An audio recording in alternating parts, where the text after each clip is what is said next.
حشام بھائی، سیرت پہ اگر ہم ان کی بات کریں تو کچھ ایسے واقعات سنیں حضرت محمد صلی اللہ علیہ تعالیٰ عنہ کے، جو ہماری اس وقت یوتھ ہے، جو پاکستان کا تقریباً 60% چنک ہے، ان کے لیے وہ مشعل راہ ہو۔ میں آپ کو ایک بات بتاتا ہوں بلال بھائی، کچھ سیرت کے ایسے پہلو ہیں جن کو معاشرے سے اوجھل رکھا گیا ہوا ہے ان شہزادوں کی۔ ایک تو رسول اللہ صلی اللہ علیہ وسلم ایک مرتبہ خطبہ دے رہے ہیں، اور آپ یہ دیکھیں یہ امت کے لیے بڑی دردناک واقعہ ہے، اور امت کو اس واقعے سے بھی عبرت پکڑنی چاہیے، پوری امت کے لیے مشعل راہ ہے۔ خطبہ جمعہ کے اندر آپ کو پتہ ہے نمازی کو حرکت بھی نہیں کرنی چاہیے، جمعے کا خطبہ اور احادیث آپ نے سنی ہے کہ صف کا تنکا بھی نہ توڑے۔ خود رسول اللہ جمعہ پڑھا رہے ہیں، حسن و حسین آ رہے ہیں تو لڑکھڑا آ گئے، تو رسول اللہ خطبہ چھوڑ کے ممبر سے نیچے اترے اور پکڑ لیا اور کہا مال اور اولاد فتنہ ہے۔ رسول اللہ نے تو آیت پڑھی لیکن لوگوں کو سمجھانے کے لیے۔ اب جو رسول اور پیغمبر اپنے ان بیٹوں کو لڑکھڑاتے ہوئے دیکھ نہیں سکتا، اور اگر وہ لڑکھڑا جائیں خطبہ چھوڑ کے نیچے اتر آئیں، ان بچوں کی گردنوں کے اوپر تلواروں کو چلا دیا جائے۔ رسول اللہ جن گردنوں کو چوما کرتے تھے اس کے اوپر تلوار کو چلا دیا جائے۔ رسول اللہ جن رخساروں کو بوسہ دیا کرتے تھے ان کے اوپر تیروں کو چلایا جائے۔ تو یہ تو بہت بڑا لمحہ فکریہ اور امت کے لیے ایک سبق ہے کہ یہ جو ظلم ہوا یہ قطعاً کسی صورت بھی روا نہیں ہے۔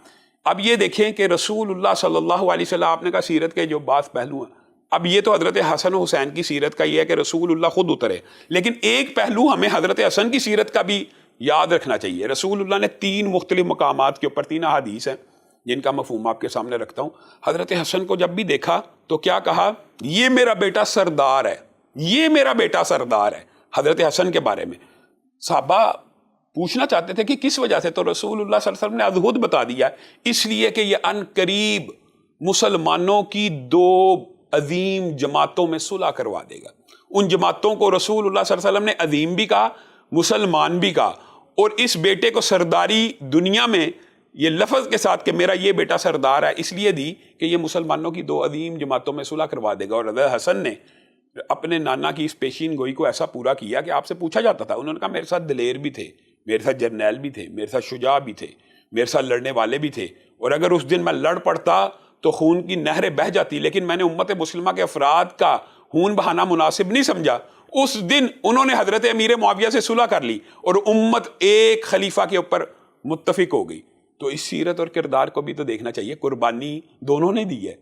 حضرت حسن کی قربانی کو بھی بالکل اگنور نہیں کرنا چاہیے۔ حضرت حسن نے امت کے 2 عظیم گروہوں کے مابین صلح کروا کے امت کو ایک خلیفہ اور ایک حاکم کے اوپر مجتمع کر کے یہ بھی قربانی دی۔ حضرت حسین نے بھی قربانی دی۔ آپ حیران رہ جائیں گے کہ حضرت ابو بکر ایک مرتبہ حضرت ابو بکر نے حضرت حسن کو اپنے کندھوں پہ سوار کیا ہوا ہے، اور حضرت علی یہ بھی لوگوں نے باتیں بنائی ہوئی ہیں، یہ ان کا آپس میں اس قدر گہرا تعلق اور پیار اور محبت کا رشتہ ہے۔ حضرت علی ساتھ ہیں اور حضرت علی کو کہہ رہے ہیں علی یہ آپ کا جو بیٹا ہے نا اس کی شکل آپ سے نہیں ملتی، اس کی شکل آپ کے یعنی سسر سے اور یعنی ان کے نانا سے ملتی ہے، حضرت محمد رسول اللہ صلی اللہ علیہ وسلم سے ملتی ہے۔ اور جملہ کیا کہہ رہے ہیں یہ دیکھیں، یہ حضرت حسن کی عظمت کے اوپر بھی دلیل ہے، اور حضرت ابو بکر کی اور صحابہ کی اہل بیت سے محبت کے اوپر بھی دلیل ہے۔ حضرت ابو بکر کہتے ہیں میرا باپ حسن آپ کے اوپر قربان جائے۔ حسن کو کہہ رہے ہیں جو کندھے پہ سوار ہے، میرا باپ آپ کے اوپر قربان جائے، حسن آپ کی شکل رسول اللہ سے ملتی ہے، علی سے نہیں ملتی۔ تو بار بار حضرت علی کو چھیڑ رہے ہیں، تو اب باپ تو خوشی ہوتا ہے نا اگر نانا کے ساتھ شکل کس سے مشابہت کر رہے ہیں۔ اچھا پھر ایک صحابی نے کہہ دیا رستے میں کہ یار حسن تیرے مقدر کا کیا کہنا، تجھے کتنی عمدہ سواری ملی ہے، یعنی سواری سے مراد کہ حضرت ابو بکر تیری سواری ہے۔ تو حضرت ابو بکر اسی وقت روک کے اس کو کہتے ہیں رک جا، تو یہ دیکھ سوار کتنا عمدہ ہے۔ لا الہ الا اللہ۔ اب یہ بتائیں یہ محبت اور انسیت کے رشتے ہیں کہ آپس میں دشمنی کے رشتے ہیں۔ اور پھر ایک بات میں ضرور کہنا چاہتا ہوں، یہ جو فضائل اہل بیت ہیں ان کے ساری کی ساری فضیلتیں کنہوں نے بیان کی ہیں؟ آپ ذرا اس بات کو سوچیں، جو اہل بیت کے فضائل بیان کیے ہیں، حضرت حسن کی شان، حضرت حسین کی شان، حضرت فاطمہ کی، کن لوگوں نے بیان کی؟ صحابہ نے کی، اوبیسلی نیچے اب میں یہ بات بڑی ویلڈ ہے، سمجھنے کی ضرورت ہے کہ حضرت فاطمہ کو رسول اللہ نے جو جنت کی عورتوں کا سردار کہا تھا، اس حدیث کی راویہ کون ہے؟ امی عائشہ۔ اور وہ آپ کو سارا کا سارا واقعہ پتا ہوگا کہ رسول اللہ کے پاس حضرت فاطمہ گئیں تو رونا شروع ہو گئی، پھر کان میں کچھ بات کی، پھر مسکرانا شروع ہو گئی۔ تو امی عائشہ نے کہا کہ مجھے بتاؤ کیا کہا؟ انہوں نے کہا میں رسول اللہ کا راز نہیں بتاؤں۔ جب فوت ہو گئے پھر امی عائشہ نے کہا اب تو بتا دو. تو حضرت فاطمہ نے کہا ہاں اب میں بتا دیتی ہوں. جب میں پہلی مرتبہ آپ کے پاس گئی تو آپ نے کہا تھا کہ میں دیکھتا ہوں کہ جبریل ہر سال میرے ساتھ ایک دفعہ قرآن کا دور کرتے ہیں. اس دفعہ انہوں نے 2 مرتبہ کیا تو لگتا ہے میری وفات کا وقت آ چکا ہے. تو میں رونا شروع ہو گئی. تو پھر آپ نے کہا فاطمہ تو اس بات پہ خوش نہیں ہے کہ تو جنت کی عورتوں کی سردار ہے اور سب سے پہلے اہل بیت میں تو مجھ سے آ کے ملے گی جنت میں. لا الہ الا اللہ. اب اس حدیث کی راویہ کون ہے؟ حضرت عائشہ صدیقہ. یہ دشمنی ہے. یعنی جو سیدہ فاطمہ کو جنت کی سردار کی روایات بیان کر رہی ہیں. اور یہ جو حضرت ابو ہریرہ ہیں, آپ کو پتہ ہے حضرت حسین کے ساتھ رسول اللہ کا جو پیار اور محبت کے جتنی 19 روایات ہیں, ان میں سے 19 روایات کے جو راوی ہیں وہ حضرت ابو ہریرہ ہیں. اب مجھے ایک بات بتائیں, اور وہ کیا روایت بیان کر رہے ہیں؟ کہتے ہیں رسول اللہ میرے ساتھ بازار میں نکلے, حضرت حسین کو رسول اللہ نے دیکھ لیا, حسن کو دیکھ لیا.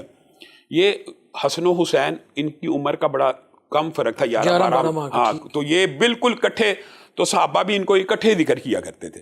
تو ابو ہریرہ کہتے ہیں کہ ایک ایک اینگل دیکھیں, ایک ایک انداز بھی ریکارڈ کیا ہوا ہے صحابہ نے کہ رسول اللہ صلی اللہ علیہ وسلم اپنے دونوں ہاتھوں کو پھیلائے ہوئے ہیں اور حسن و حسین کی طرف بڑھے ہیں, اور وہ بچوں میں سے بھی ایک نے اپنے بازوؤں کو پھیلایا ہوا ہے جیسے ایک دوسرے کی طرف یعنی ایک ایک انداز. ہاں, دونوں ہاتھوں کو وہ بھی پھیلا کے آ رہا ہے. اور صرف یہ ریکارڈنگ نہیں کی, پھر یہ کہا کہ ایک مرتبہ ایسا ہوا حضرت ابو ہریرہ نے کہ رسول اللہ کو مل گئے تو رسول اللہ ان کے پیچھے دوڑنا شروع ہو گئے بچے کے, اور بچہ آگے آگے دوڑ رہا ہے. تو یہ بھی ایک انداز ہوتا ہے کھیلنے کا. تو رسول اللہ صلی اللہ علیہ وسلم نے تاخیر کی کہ کہیں یہ میرا بیٹا یہ نہ سمجھے کہ میں دوڑ نہیں سکتا.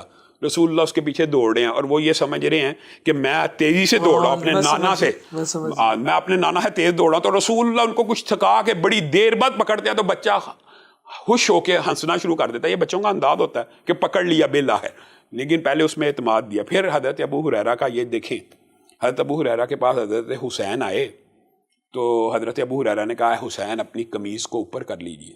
اب یہ جو مطالبہ یہ بالعموم معاشرے میں عجیب لگتا ہے. بہرحال حضرت حسین نے اپنی قمیض کو اوپر کیا تو حضرت ابو ہریرہ نے آپ کے پیٹ کے اوپر بوسہ دیا, اور ساتھ ایک بات کہی کہ یہ بوسہ میں نے اس لیے دیا ہے کہ میں نے آپ کے بچپن میں رسول اللہ صلی اللہ علیہ وسلم کو یہاں پہ بوسہ دیتے ہوئے دیکھا ہے. اللہ اکبر. اب بات سمجھیں, میں نے اپنے رسول کی سنت کو زندہ کیا ہے.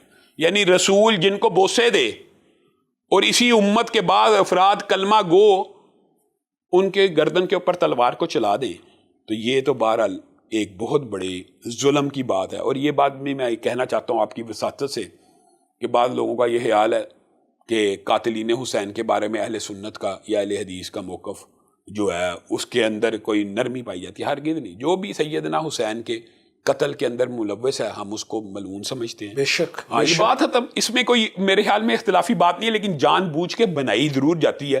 لیکن آج یہ بات بھی کلیئر ہونی چاہیے, حضرت حسین کے قتل میں جو شخص ملوث ہے اس کے اوپر اللہ کی لعنت ہے. وہ اب مجھے ایک بات بتائیں, حضرت علی کے پاس حضرت طلحہ اور زبیر کے قاتلین آئے تھے کہ نہیں؟ بالکل آئے تھے. حضرت زبیر کا قاتل حضرت زبیر کا سر لے کے حضرت علی کے پاس آ گیا تاکہ حضرت علی مجھے انعام و اکرام دیں گے, اور وہ حضرت علی کے لشکر میں تھا. تو حضرت علی نے اس کو انعام و اکرام دیا تھا. حضرت علی نے اس کو کیا کہا تھا, اے زبیر کے قاتل تجھے جہنم کی بشارت ہو, تجھے جہنم کی بشارت ہو. کیوں؟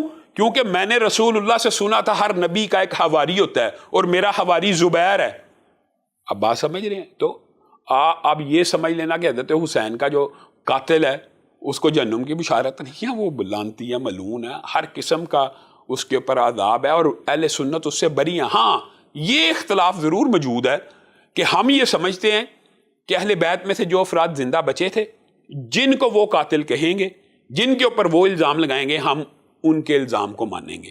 باقی اگر کوئی 2 صدی ہجری کا یا 3 صدی ہجری کا مورخ کہے گا کہ نہیں اہل بیت نے جن کو قاتل کا وہ نہیں تھے دوسرے تھے, تو یہ بات اختلافی ہو سکتی ہے. لیکن جو بھی تھا, ہم تو اس لیے کہتے ہیں عموم بات کی جائے, جو بھی ان کے قتل میں ملوث تھا خدا کی لعنت اس کے اوپر خدا کی لعنت. تو تاکہ میں کہتا ہوں اختلاف ختم کرنے کے لیے